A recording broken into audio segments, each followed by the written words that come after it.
کہ لڈیاں ڈالنی چاہیے. کیا یہ آزادی ہے؟ کیا یہ جشن آزادی ہے؟ پاکستان کو اگر ہم دیکھیں تو تھوڑا سا ہسٹری میں جائیں، زیادہ نہیں، تو ہمارا جو ہیریٹیج ہے وہ تو سبحان اللہ، پاکستان کے اندر موہنجو داڑو ہے، پاکستان کے اندر ہڑپا ہے، پاکستان کے اندر ٹیکسلا ہے. یہ وہ تاریخی ادوار ہیں جن کو اگر ہم دیکھیں تو یہ اس زمین میں، اس مٹی کی بات کرنے جا رہا ہوں کہ اس مٹی میں کتنی تہذیبیں جنم لے چکی ہیں، اور وہ ساری تہذیبیں مشہور ہیں اچھے کاموں پر. یہ یعنی کوئی ہڑپا کو یاد کر کے کوئی برائی کا ذہن میں نہیں آتا، کوئی فرعونیت ذہن میں نہیں آتی. یعنی اس مٹی میں جو مدفن لوگ ہیں، اس مٹی میں بسنے والے صدیوں سے جو ہمارے پاس تاریخ میں اب ہمارے پاس ریکارڈ ہے، اس میں آپ دیکھیں تو یہ سارے لوگ ہیں جو اس مٹی سے پیدا ہوئے اور اس مٹی میں واپس چلے گئے. یہ سارے بہت اچھے لوگ تھے اور انہوں نے بڑی قربانیاں دی ہیں. ایک زمانہ تھا کہ جب جو یہ یورپین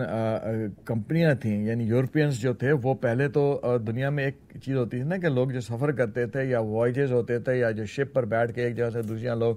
جاتے تھے، زیادہ تر وہ لوگ ہوتے تھے جو تجارت کے لیے جایا کرتے تھے، اور ظاہر بات وہ پیسے والے لوگ ہوتے تھے. تو جتنی یورپین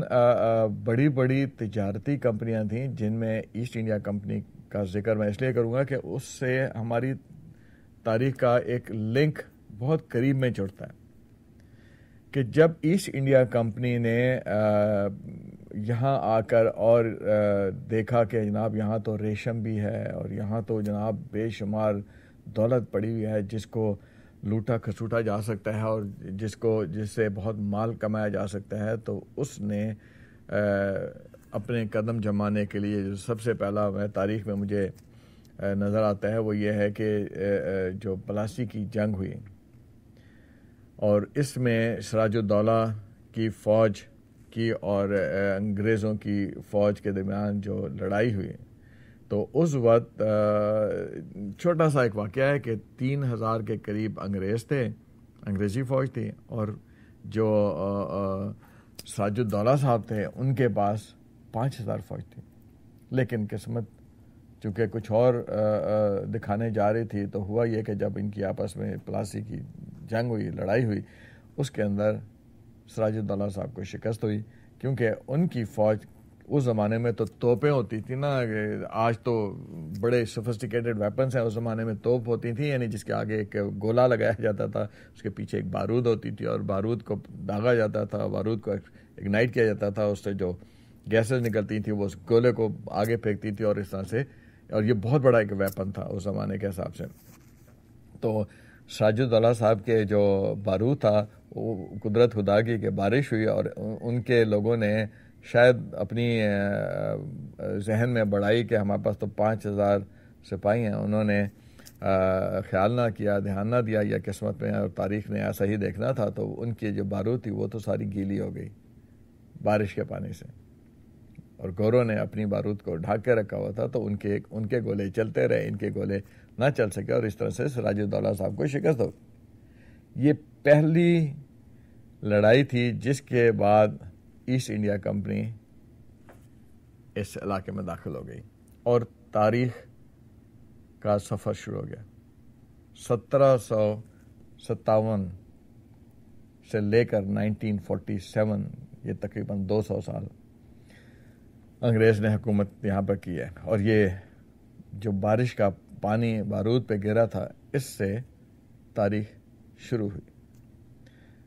بہرحال اس وقت جب یہ ایسٹ انڈیا کمپنی آئی تھی تو ان کی انٹینشن صرف بزنس تھی، سیاسی نہیں تھی. لیکن جب وہ یہاں پر آئے، انہوں نے دیکھا کہ بھائی یہاں تو اور بھی بہت کچھ ہو سکتا ہے، تو پھر ان کی انٹینشنز پولیٹیکل بھی ہو گئی اور گورننس کا بھی ان کو خیال آیا. اور پھر تاریخ نے دیکھا کہ انہوں نے کیسے ہم لوگوں کو آہستہ آہستہ، یعنی اس مٹی کے بسنے والوں کو، رہنے والے لوگوں کو کیسے انہوں نے اپنے جال میں پھنسایا اور 200 سال موج میں رکھی. لیکن ان کی جب گورننس میں آئے تو اس کے آنے کے بعد انہیں گورننس میں آنے میں جو ان کا ایک بڑا گولڈن رول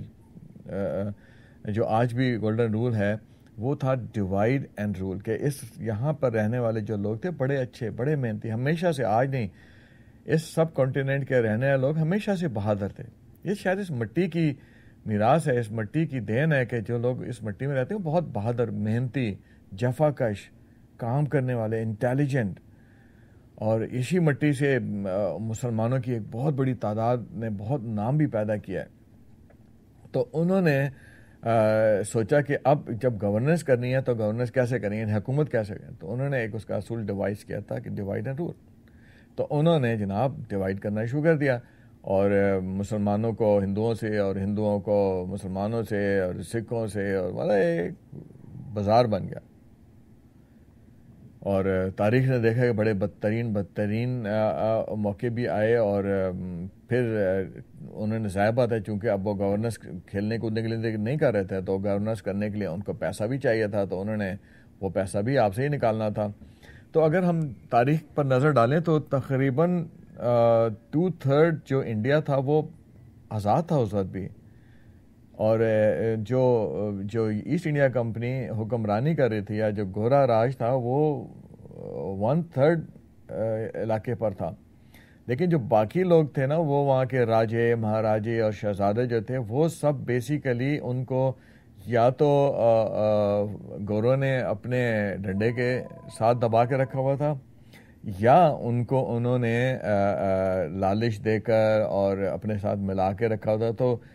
اگرچہ آن گراؤنڈ ریالٹی یہ تھی کہ گورا راج پورے ہندوستان پہ نہیں تھا،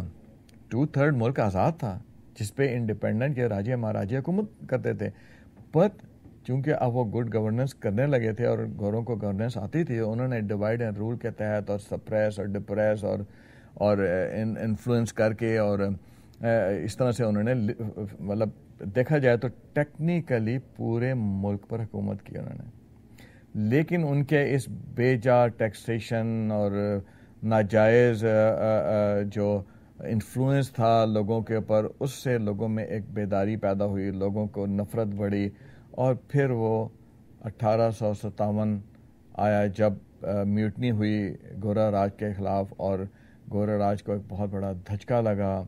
اور اسی بوکھلاہٹ میں انگریزوں سے غلطیوں پہ غلطیاں ہوتی چلی گئیں. پھر ہم نے وہ ایک جلیاں والا باغ کا واقعہ بھی ہم نے دیکھا کہ جہاں پر نہتے سکھ جو تھے ان پر گوروں نے فائرنگ کی، اور جس میں جو تاریخ ہے وہ تو یہ کہ بتاتی ہے کہ تقریباً 1500 کے قریب سویلین نہتے شہری جو تھے وہ مارے گئے، کیونکہ وہ صرف پروٹیسٹ کرنے آئے تھے، گورا راج کی ہائی ٹیکسیشن اور ان کے ظلم کے خلاف آواز بلند کرنے آئے تھے. لیکن انگریزوں نے ان کے اوپر فائرنگ کی، اور 1500 کے قریب سکھ جو تھے وہ اس میں جلیاں والا باغ میں مار دیے گئے تھے. لیکن یہ اس سے پھر انگریزوں کا جو تھا ڈاؤن فال شروع ہو گیا، اور انگریزوں نے بڑی کوشش کی کہ لڑایا جائے. اسی لیے آل انڈیا کانگریس کو پھر ڈیوائیڈ کر کے اس میں ایک مسلم لیگ بنی گئی، اور پھر اس طرح سے وہ جو ایک کلیش تھا مسلمانوں کا اور انگریزوں کا، ہندوؤں کا، وہ شروع ہوا.